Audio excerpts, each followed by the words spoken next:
Good morning, guys! Today is Yana's birthday! February 12, 2 months na siya. Tita! Yana! Ito siya. Happy birthday!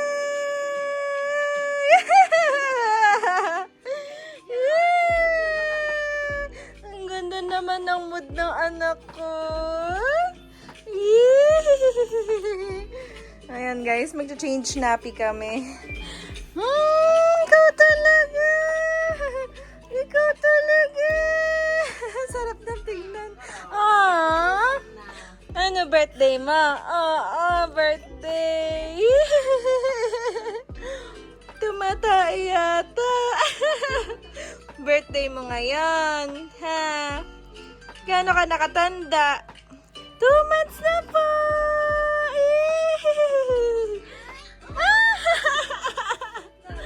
2 months ka na.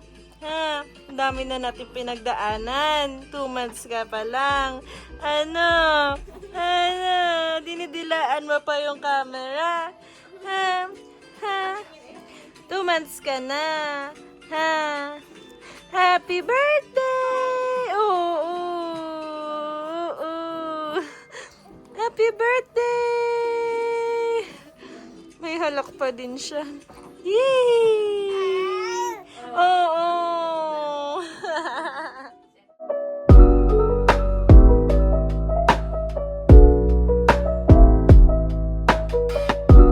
Guys, papaarawan ko si Sean. Miss ko na talaga si Sean. Si Yana. Ayan siya, oh. Nagsiswimming. Hindi na ako makakapag-video later kasi karga-karga ko siya eh. Ayan na siya, nakasando lang. Happy birthday! Tapos na kami magpa-araw. Mas pinawisan pa ang mami. May halak pa rin siya pero wala na siyang sipon. Sana mawala. Pero follow-up check-up niya naman sa Sabado. So, ayun, malalaman natin kung ano ng progress, kung nag-e-effect pa yung antibiotics. Bakit mo sila dinidilaan? Tignan niyo, tulog na yung alaga ko. Tulog na siya. Tapos, nagpapump ako. I am on my 9 a.m. session ng pumping. Bale, ako yung nag-aalaga kay Yana ngayon. Tapos si tita, siya ay naglalaba. Naglalaba siya, tsaka naglilinis ng bahay. Habang ako yung nag-aalaga kay Yana. Hindi nga pala natuloy yung kwento ko kahapon. Ituloy ko na nga. Di ba nagkaroon kasi ng tulo yung aircon? Ay, guys, tulog na si Yana. 3:27 PM na at ngayon pa lang ako magla-lunch. Kasi kanina pagkatapos namin paliguan si Yana ay nakatulog kaming mag-ina. At ngayon lang kami nagising. So siya tapos na siya mag-milk tapos ako naman ngayon ay magla-lunch. Tapos si tita habang tulog kaming mag-ina ay tapos nang mag-prepare no para sa lumpiang toge at saka para sa para sa dynamite. Ayan, pakita ko sa siya. Bale, pinapalamig pa muna ni tita kasi hindi daw pwede balutin ng mainit. Yan. Yay, excited na ako. Sobrang sarap nito, guys. Tapos, ito naman yung para sa dynamite. Oops, baka may pumasok na langaw. Ayan. Ito yung ulam ko ngayon. Sa, tawag dito? Tortang talong. Yan din yung breakfast kanina. Ito yung mga pambalot na pag-hiwalay na ba ni tita? Hindi pa. Ayan, yung una namin binili, alam niyo yun guys, yung binili namin sa palengke. Nasira. Kasi nga naman linggo, Lunes, Martes, Miyerkules, Huwebes. 4 days. Hindi niya na kinaya. Give up na siya. Ayan. Tapos ito yung lulutuin ko later. Spaghetti. So, yung lulutuin kong spaghetti ay 1 kilo. Pero dahil tatlo lang kami, yung kalahati ay ilalagay namin sa freezer para sa Valentine's Day kakainin. Ayun. So, kain muna tayo. Kain tayo, guys. So, ayun. Ang ganap niya na para sa kanyang 2nd month birthday ngayon ay maghahanda lang kami ng spaghetti. Kasi favorite ni Daddy yun. Tapos lumpiang toge kasi favorite ko yun. Tapos dynamite. Kasi lagi ko yung kinikrave. Basta pagka kumakain kami sa labas, naghahanap ako lagi ng chili cheese sticks kung tawagin nila. Pero parang dynamite siya in general terms. So, ayun. Tapos, binilan lang siya ni Daddy niya ng flowers, ng roses. Isa lang pala, rose. Tapos, pinabouquet ngayon. Katulad ng flower niya before, nung last month niya. Tsaka, nagpa-customize ako ng cake kay Ate Sheena Laita din. Ayun, tapos pipicturean lang namin siya. Tapos yung handa, yun na yung pinaka-dinner namin. Masyadong madami yung pinrepare namin. So, yung tira, actually, talagang magpaparte kami na para sa Valentine's. And ito-try ko ulit i-invite sila mama na pumunta dito. Kasi, mukhang okay naman na si Yana.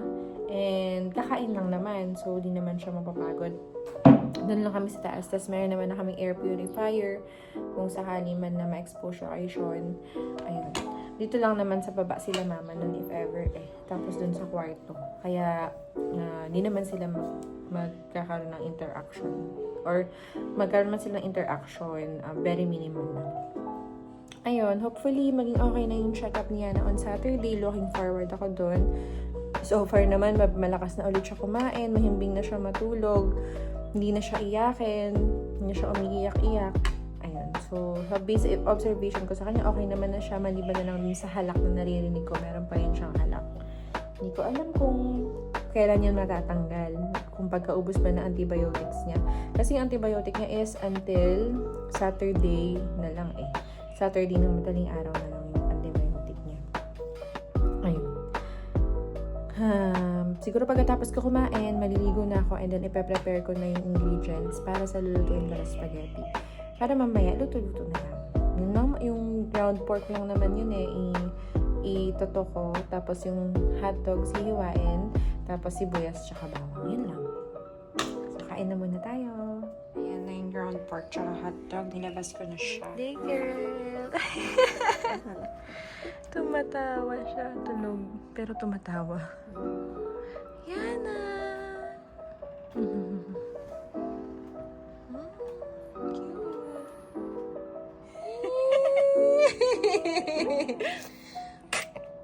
Ano yun sa cellphone na nakatingin?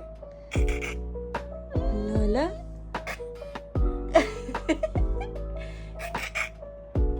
Dali naman niya. Tawa-tawa naman niya.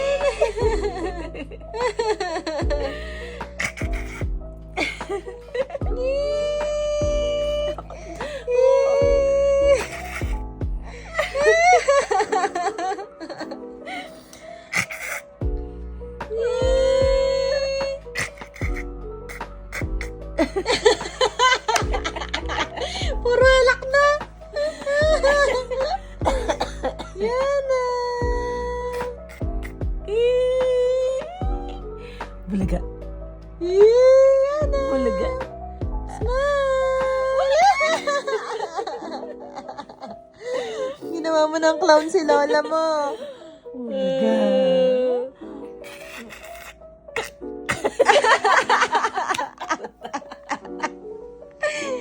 Aray ko. Naming tita. Yan. Prepare niya na yung dynamite. Tapos yan. Ito siya tulog. Yan guys. Yan. Tapos ito naman ako. On my 6 p.m. pumping session. Kaya ayan. Tapos mag-ready na ako ng ingredient. Yung bawang sibuyas. Tapos mag-grate tayo ng cheese.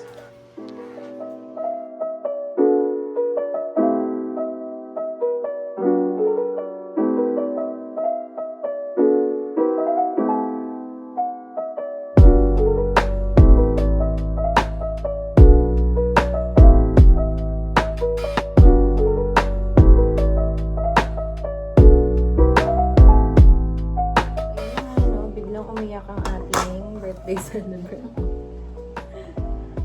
Ay, naglungad siya. Naglungad. Papadadain pa man dito. Naglungad ka naman. Nililay ka ba or hindi?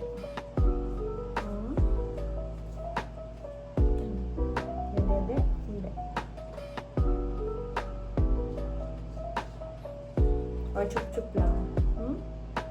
Or chup-chup? Sige, chup-chup na lang. Ayaw na chup-chup.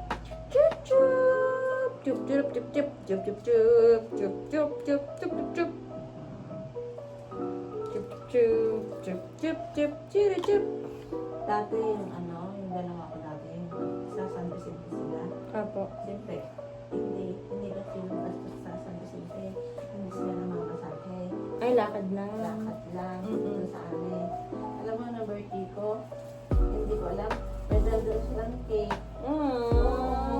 Tapos yung birthday ng kanyang papa, akala ko nagkakabalahan, ibinili din ng cake. Oo, ang bait naman.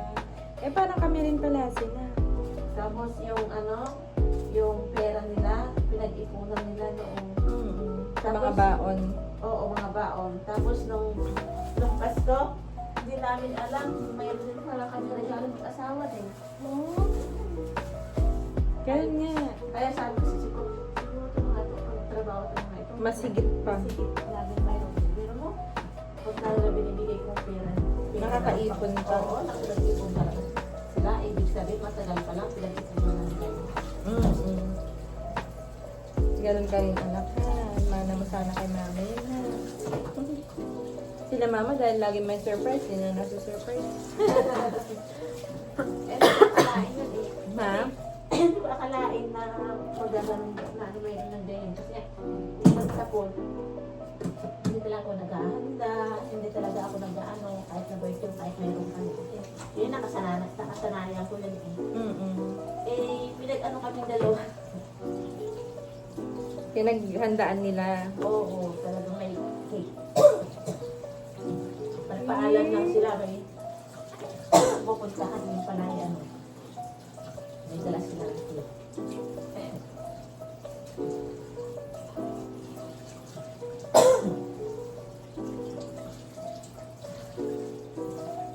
Paano magluluto si mami? Sila sa Anak, paano magluto si mami?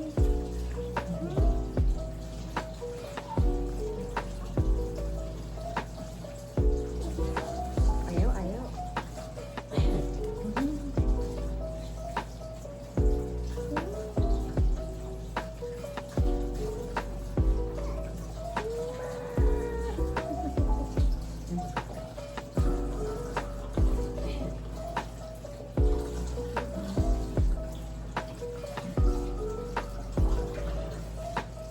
Yun nga, no? Di na tayo nakaluto. Kasi si Yana nagpakarga, ayaw magpababa. Si tita tuloy yung nagluto ng spaghetti. Ayan. Tapos si daddy niya ay pauwi na. Kukunin na lang yung cake. Ayan, ayaw niya magpababa ng baby na ito. Tulog ang ating birthday girl. Ito na si daddy niya, dumating na. Niready niya na yung mga gagamitin para sa pag-photoshoot kay Yana. Dati tignan mo, nagloko kasi siya, di ba? Hindi ko nasuot yung mittens niya. Ayan.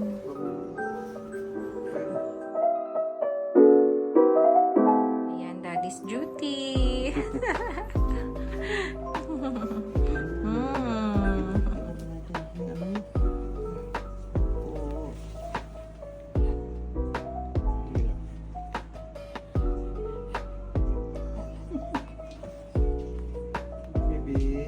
Yana!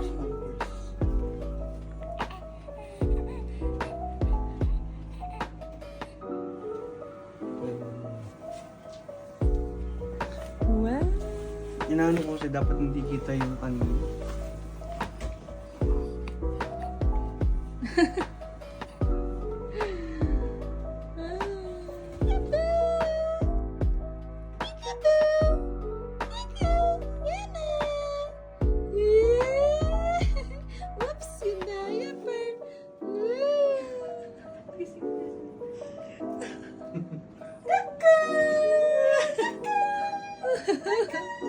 At ba't kay tito nakikipag-usap?